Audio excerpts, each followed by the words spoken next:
하나님의 평화가 말씀을 듣는 우리 가운데 함께 하시기를 바랍니다. 오늘은 사순절 첫째 주일입니다. 명절과 함께 맞은 사순절이어서 절기의 시작이 조금 어수선했습니다. 이제부터라도 사순절을 사순절답게 보내기를 기대합니다. 지난주에 사순절 묵상집을 나누어 드렸습니다. 아직 남은 것이 있으니까 미처 못 가져간 분들이나 혹은 우리 가정은 둘이 함께 사용하기에는 너무 부족하다 생각하면 한 번 더 가져가셔서 사순절 묵상에 참여하시길 바랍니다. 우리가 직전에 불렀던 145장 찬송은 바로 바흐의 찬송입니다. 우리에게는 생소할지 몰라도 이 마태 순환곡에 무려 3번이 반복되는 대단히 중요한 멜로디죠. 여러분들이 이번 기회에 하나님을 찬양하고 고난을 기억하는 이러한 음악과도 가까이 하기를 바랍니다. 사순절은 예수 그리스도의 순환을 기억하고 또 나를 구원하신 십자가 사랑을 새기는 절기입니다. 40일은 1년에 꼭 11조에 해당하는 날입니다. 제 수요일부터 부활절 전날까지 6번의 주일을 빼면 꼭 40일입니다. 이 기간 그리스도인들은 경건 생활에 보다 집중을 합니다. 평소에 하지 못했다면 이번 기간에라도 내가 그리스도인다운 삶을 살려고 노력하는 것입니다. 스스로 금욕하고 또 절제하고 크고 작은 마음의 결단을 통해서 하나님의 질서, 하나님의 마음에 참여하려는 것입니다. 우리가 종종 도덕적이고 윤리적인 결심을 하는 이유는 하나님과 관계를 되돌아보고 성찰하려는 마음에서입니다. 습관상의 변화와 또 내 생활의 질서를 통해서 하나님의 권위 아래 내가 복종하려는 것입니다. 그리스도인들은 1년 365일 누구나 다 하나님의 시간을 기억하며 삽니다. 그렇기 때문에 주일에 우리가 이렇게 예배드리면서 하나님의 그 거룩하심에 참여하는 것 아니겠습니까? 마찬가지로 사순절은 특히 주님의 고난을 묵상하는 시간입니다. 하나님의 시간에 참여함으로써 그 시간을 내 사건으로 만들어가는 그러한 복된 날들이 되기를 간절히 바랍니다. 인간은 누구나 하나님이 내게 주신, 내게 허락하신 그 시간의 범위 안에서 살아갑니다. 나는 그 기간을 다 헤아리지를 못합니다. 다만 내게 주신 은혜의 기회에 최선을 다한다는 것 얼마나 다행한 일입니까? 그런 마음으로 하나님의 시간을 의식하며 사는 여러분 되시기를 바랍니다. 오늘 사순절 첫째 주일의 주제는 하나님의 약속입니다. 이 약속은 갑을 관계의 계약처럼 서로 구체적인 상대가 있기에 마련입니다. 계약의 주도권은 물론 갑이신 하나님이 갖고 계시지만 그렇다고 을인 우리에게 갑질을 하신다거나 혹은 강제 의무를 요구하지는 않으십니다. 그래서 하나님과 맺은 계약을 가리켜서 은혜로 맺은 언약이라 이렇게 부릅니다. 은혜는 바로 선물이란 뜻입니다. 하나님께서 우리와 선물로 언약을 맺으셨다는 의미입니다.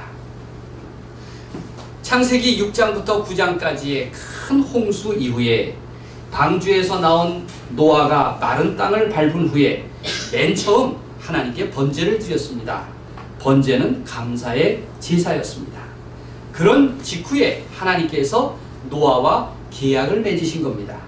사실 노아가 뭘 잘해서 그 대가로 약속하신 것은 아닙니다. 하나님의 계약은 일방적으로 하나님이 베푸신 은혜였습니다. 그래서 오늘 설교 제목처럼 은혜로 맺은 계약이라고 말할 수 있습니다. 우리가 부모의 입장에서 종종 자녀들과 약속을 하죠. 입으로 계약을 맺습니다. 사실 부모가 하는 약속은 대개 일방적으로 손해를 보는 그런 터무니없는 약속일 경우가 많습니다. 부모기 때문에 그런 손해를 감수할 마음이 얼마든지 있습니다. 하나님이 노아와 맺은 약속도, 하나님께서 모세와 맺은 약속도 마치 부모가 어린 자녀와 새끼손가락 약속처럼 일방적으로 하나님이 손해를 감수하실 작정으로 하는 계약인 것입니다.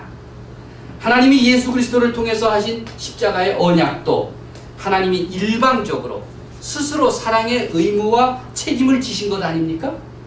하나님이 우리에게 선물로 주신 약속인 것입니다. 그래서 그것을 구원이라고도 하고 복음이라고도 하는 것입니다. 노아의 방주는 홍수 심판의 배경이 어떤지, 창조 세계가 어떻게 물로 멸망했는지, 또 가까스로 노아와 가족 그리고 짐승들이 살아남게 되었는지를 들려주고 있습니다.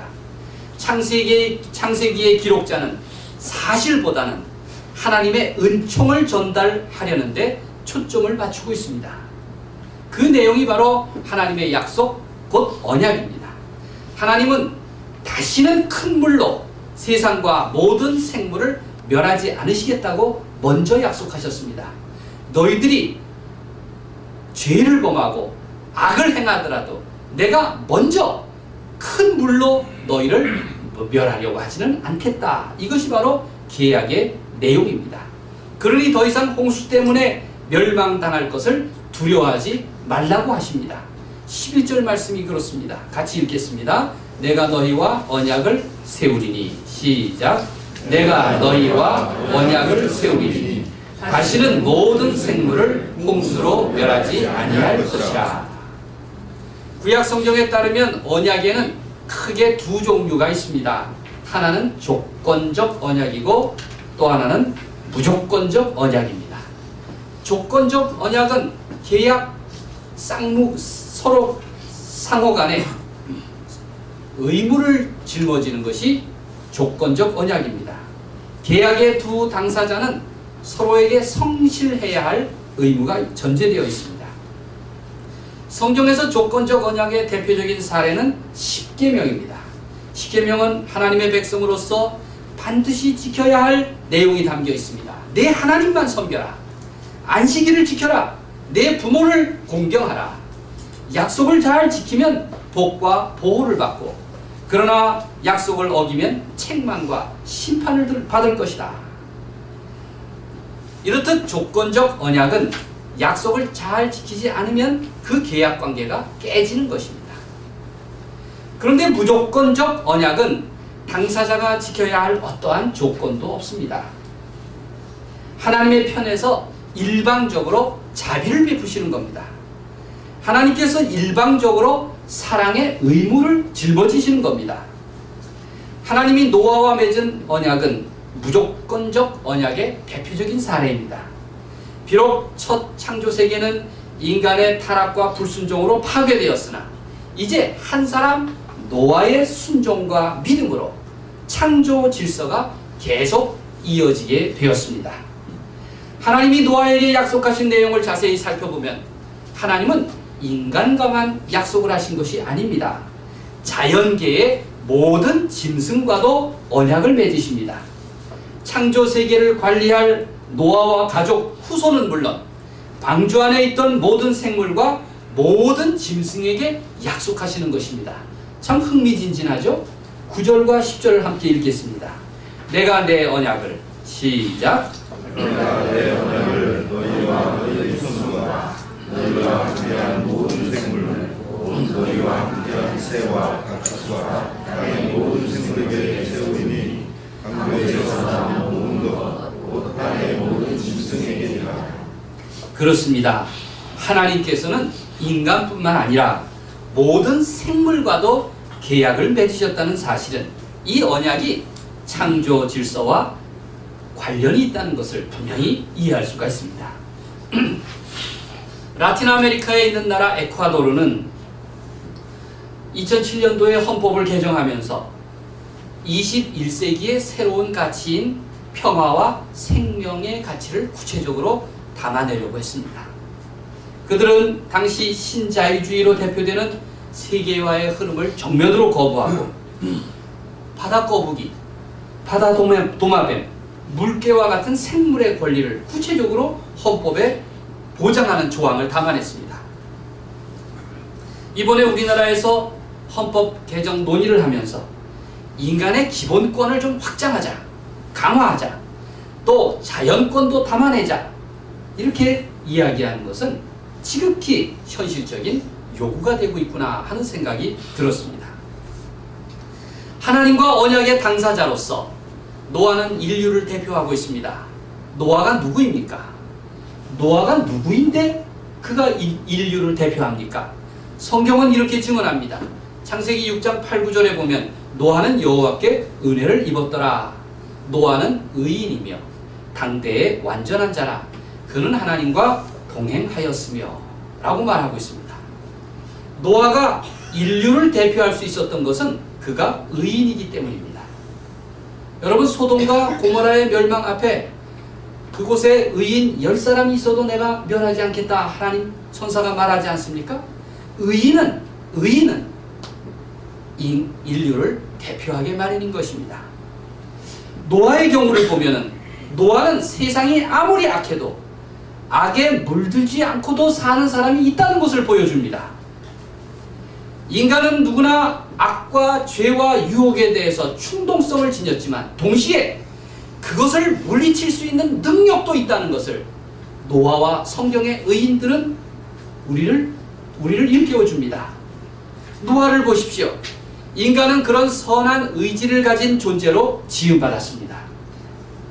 노아 이야기는 세상이 온통 악에 물들었다 할지라도 단 한 사람의 의인 노아 때문에, 올바른 믿음과 행동을 한 의인 노아 한 사람의 존재 때문에 반드시 희망의 실마리가 있다고 말하고 있는 것입니다. 아무리 주위에 유혹이 넘쳐나더라도, 또 웬만한 사람들이 쉽게 양심을 저버리더라도 다 그런 것만은 아니라고 분명히 일깨워주고 있습니다. 노아를 보면, 또 믿음을 지켜온 사람들을 보면 우리는 유혹과 죄와 악을 물리칠 수 있습니다. 그 믿음을 가지시기를 간절히 바랍니다. 하나님의 언약은 인간을 구원하시려는 하나님의 강한 의지를, 그 징표가 바로 무지개인 것입니다. 13절 말씀을 함께 읽겠습니다. 내가 내 무지개를, 시작. 내가 내 무지개를 구름 속에 두었나니 이것이 나와 세상 사이의 언약의 증거니라. 내가 내 무지개를 구름 속에 두었나니 이것이 나와 세상 사이의 언약의 증거다. 무지개가 언약의 증거다라고 말씀하고 있습니다. 하나님이 노아와 모든 생물과 맺은 언약의 증거, 그것이 바로 무지개였습니다. 그래서 이를 무지개 언약이라고 부르는 이유입니다. 무지개 언약은 우리가 잊을 때마다, 잊을만 하면 하나님이 인간에게 베푸시는 일방적인 사랑과 은혜를 새삼 기억하게 합니다. 우리 인간만 기억하는 것이 아닙니다. 16절에 보면 무지개가 구름 사이에 있으리니 내가 보고 나 하나님과 모든 육체를 가진 땅의 모든 생물 사이에 영원한 언약을 기억하리라 라고 말씀하십니다. 무지개 언약은 인간의 입장에서만 보는 것이 아니라 하나님도 보시고, 그리고 사람들과 모든 짐승과 맺은 언약을 기억하겠다고 그렇게 약속하셨습니다. 하나님은 비견 후에 젖은 하늘에 참 아름다운 드라마를 그리셨습니다. 하늘에 걸어둔 무지개는 인간을 향한 하나님의 사랑, 그 징표를 잘 보여줍니다. 인간으로 하여금 세상의 모든 아름다움 뒤에는 하나님이 숨어 계심을 느끼게 합니다. 큰 비가 온 후에 뜨는 무지개, 이것은 과거에 대한 어두운 기억과 또 미래에 대한 아름다운 희망을 함께 보여주는 하나님의 작품인 것입니다. 무지개는 심판과 구원, 책망과 자비, 죽음과 은혜 사이에 선 인간에게 하나님의 언약을 보여주는 가장 강력한 상징적 징표가 되었습니다. 그리하여 하나님은 노아의 시대에 일어난 그 비극을 다시는 재현하지 않겠다. 다시는 재현하지 않겠다고 약속하십니다. 15절 말씀처럼 물이 모든 육체를 멸하는 홍수가 되지 아니할지라 이렇게 말씀하셨습니다. 그런데 아름다운 무지개의 이미지와 달리 무지개의 어원은 참 다릅니다. 히브리어로 무지개는 전쟁 무기인 활, 케쉐트라고 불렀습니다. 무지개가 활로 인식된 이유가 있겠죠? 무지개가 어떻게 생겼습니까? 활처럼 생겼기 때문입니다. 활은 고대 신화에서 신들의 전쟁 무기로 상징적으로 인용되었습니다. 신의 전쟁 혹은 적대감을 나타내는 활이란 의미입니다. 그런데 이 무지개가 창세기에서는 하나님과 인간 사이에 적대감이 아니라 오히려 화해의 표식이 되었습니다. 놀라운 것은 무지개를 보십시오. 그 활은 누구를 겨냥하고 있습니까? 여러분을 겨냥하고 있습니까? 그 무지개는 하늘의 중심을 향하고 있습니다. 활 시위는 인간을 겨냥한 것이 아닙니다. 바로 하늘의 중앙을 향해서 그 화살을 팽팽하게 겨냥한 형국입니다. 정무지개는 인간의 반역에도 불구하고 인간의 배신에도 불구하고 책임은 하나님께서 지시겠다. 이렇게 먼저 약속하신 것입니다. 내가 죽어서라도 인간의 죄를 대신 맡으시겠다는 하나님의 지극한 은총의 표현인 것입니다. 그것이 우리가 잘 알고 있는 예수 그리스도의 십자가 아닙니까? 하나님께서는 예수 그리스도를 십자가에 달려 죽이심으로써 오히려 우리에게 영원한 사랑, 영원한 구원을 허락하신 것입니다. 장차 예수 그리스도의 십자가를 통해서 하나님과 인간 사이에 맺은 영원한 언약이 바로 그 사랑을 담아내고 있는 것입니다. 어렸을 적에는 무지개가 유난히 많이 떴던 것 같습니다. 그 시절엔 유난히 많이 뜨고 요즘은 안 떴겠습니까? 그땐 하늘이 맑았고 지금은 맑지 않아서입니까? 요즘은 미세먼지 때문에 더 자주 하늘을 쳐다보는데도 그런데 무지개를 쉽게 발견하지 못하고 있습니다. 어른이 되면서부터 그렇습니다. 도시에 살면서부터 그렇습니다. 집안에 갇혀있고 차 안에 갇혀있고 어른인 자신 안에 갇혀 지내다 보니 무지개를 크게 의식하지 못하고 살아왔습니다. 무지개에 대한 그런 신비감도 없어졌습니다. 그러니 불신앙에 갇혀 사는 사람은 얼마나 오죽하겠습니까? 어른은 어린이의 마음과 달라서 그의 삶의 감탄사도 또 의문문도 별로 없이 지내고 살아갑니다. 우리가 무지개를 더 자주 바라보고 또 무지개를 사랑한다면 그 상징성이야말로 우리로 하여금 더 자주 감탄사를 불러일으키게 하고 의문사를 품게 만들어줄 것입니다. 무지개를 본다는 것은 다시 언약의 한쪽 당사자로서 나를 의식하게 만드는 일입니다. 내 마음속에 무지개를 회복하십시오. 바로 하나님의 사랑과 은총 앞에 다시 내가 선다고 하는 그러한 자각이 생길 것입니다. 이렇듯 무지개는 하나님이 인간에게 하신 약속을 재확인하는 표징입니다. 또한 믿음의 사람들은 무지개를 볼 때마다 하나님의 약속을 기억하며 내가 그 약속 가운데 살아가고 있음을 고백하게 합니다. 영국의 성공의 대주교인 윌리엄스는 무신론자인 리처드 도킨스와 토론하면서 이렇게 말했습니다. 나는 우주에서 내 위치를 이해하려면 창세기를 본다. 내가 우주에서 나 자신의 위치를 이해하려면 창세기를 본다. 이렇게 말했습니다. 윌리엄스는 신은 사랑과 수학의 결합이라고도 말했습니다. 하나님을 경외하는 삶은 사랑 없이 이해하기가 어렵습니다. 하나님을 경외하는 삶은 우주 속에서 영원한 시간 속에서 스스로 내가 어디에 위치하고 있는지를 돌아보게 합니다. 창세기에는 세상이 줄 수 없는 차원의 다른 지혜가 담겨 있습니다. 내가 믿음의 눈으로 본다면 나는 내 인생을 새롭게 조망할 수가 있습니다. 하나님이 언약을 맺으신 상대는 노아와 그의 가족과 앞으로 이 세상에서 살아갈 후손이었다는 점에 주목해 보십시오. 창세기 9장에는 언약이라는 단어가 모두 9번이나 나옵니다. 7번이나 반복됩니다. 특히 16절에서는 영원한 언약이라고도 했습니다. 즉 무지개 언약은 노아와 가족인 그 당사자뿐만 아니라 후손들에게까지 다 해당됩니다.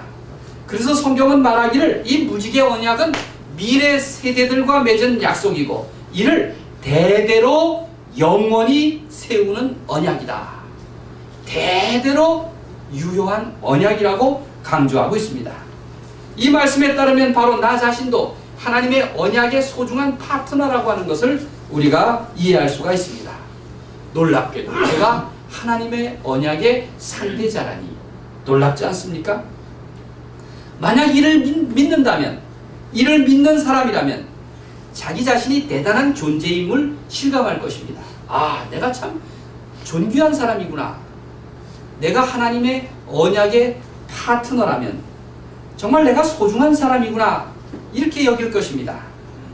내가 이 언약을 믿고 그 믿음으로 살아간다면 나는 분명히 남다르게 행동하고 살아갈 것입니다.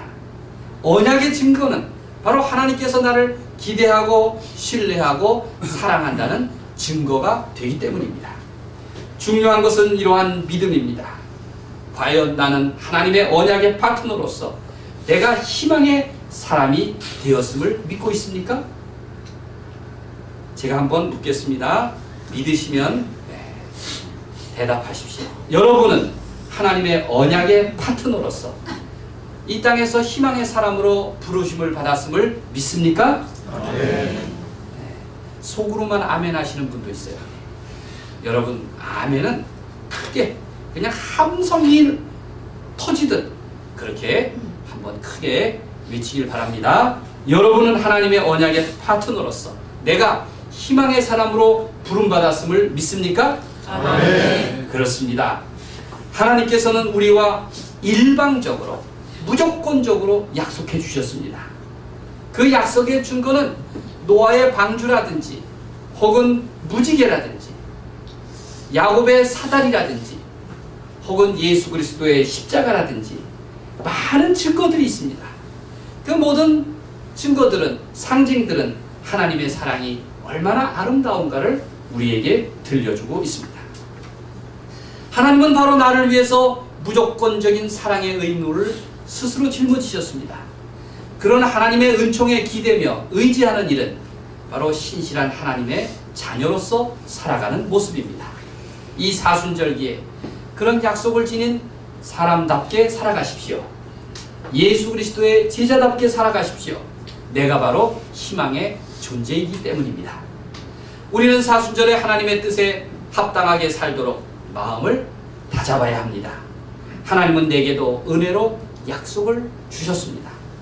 약속의 당사자로서 나는 나와 세상을 거룩하고 복되게 하며 또 잘못된 생활 습관을 바꾸고 그리고 이 땅에서 하나님의 창조 질서를 회복하는 일에 더욱 힘써야 할 것입니다. 바라기는 사순절 첫째 주일을 맞아 내가 이런 믿음으로 나와 세상을 위로하고 고치며 새로운 인생을 모색하게 되기를 간절히 바랍니다. 하나님의 사랑과 은총이 사순절 시간 동안 내 믿음, 내 희망, 내 계획, 내 삶을 무지개의 언약과 일치시키도록 이끄시기를 우리 주님의 이름으로 간절히 축원드립니다. 아멘. 기도하겠습니다.